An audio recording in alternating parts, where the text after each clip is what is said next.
IFS ಪರೀಕ್ಷೆಯಲ್ಲಿ ದೇಶಕ್ಕೆ 41ನೇ rank ಪಡೆದ ಆನಂದ್ ಕುಮಾರ್ಗೆ ಬಯಾಪುರ್ ನರ್ಸಿಂಗ್ ಕಾಲೇಜ್ ವತಿಯಿಂದ ಸನ್ಮಾನವನ್ನು ಮಾಡಲಾಯಿತು.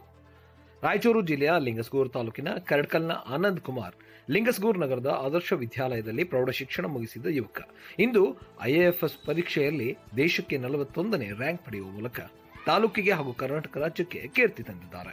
ಹೀಗಾಗಿ ಇವರ ಪರಿಶ್ರಮ ಸಾಧನೆಗೆ ವಿಶ್ವ ಪರಿಸರ ದಿನದ ಅಂಗವಾಗಿ ಅನ್ನದಾನಗೌಡ ಬಯಾಪುರ ಮಲ್ಟಿ ಸ್ಪೆಷಾಲಿಟಿ ಆಸ್ಪತ್ರೆಯ ವೈದ್ಯರಾದ ಡಾಕ್ಟರ್ ನಾಗನಗೌಡ ಪಾಟೀಲ್ ಬಯಾಪುರ್ ನೇತೃತ್ವದಲ್ಲಿ ಹಾಗೂ LSB nursing and paramedical college ವತಿಯಿಂದ ಸನ್ಮಾನವನ್ನು ಮಾಡಲಾಯಿತು.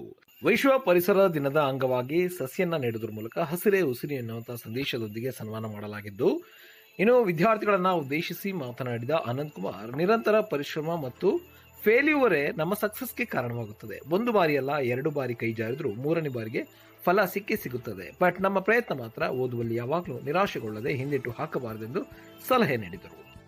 ಇನ್ನು ಇದೇ ಸಂದರ್ಭದಲ್ಲಿ ಮಾಜಿ ಪುರಸಭೆ ಸದಸ್ಯರಾದ ಪ್ರಮೋದ್ ಕುಮಾರ್ ಕುಲಕರ್ಣಿ, ಪುರಸಭೆ ಸದಸ್ಯರಾದ ಸೋಮನಗೌಡ ಪಾಟೀಲ್ ಕರಡ್ಕಲ್, ಕಾಲೇಜಿನ ಪ್ರಾಂಶುಪಾಲರಾದ ಜಯಶೀಲ ಮತ್ತು ಉಪ ಪ್ರಾಂಶುಪಾಲರಾದ ಐಶ್ವರ್ಯ ಮತ್ತು ನರ್ಸಿಂಗ್ ಕಾಲೇಜಿನ ವಿದ್ಯಾರ್ಥಿಗಳು ಹಾಗೂ ಸಿಬ್ಬಂದಿ ವರ್ಗದವರು ಭಾಗಿಯಾಗಿದ್ದರು.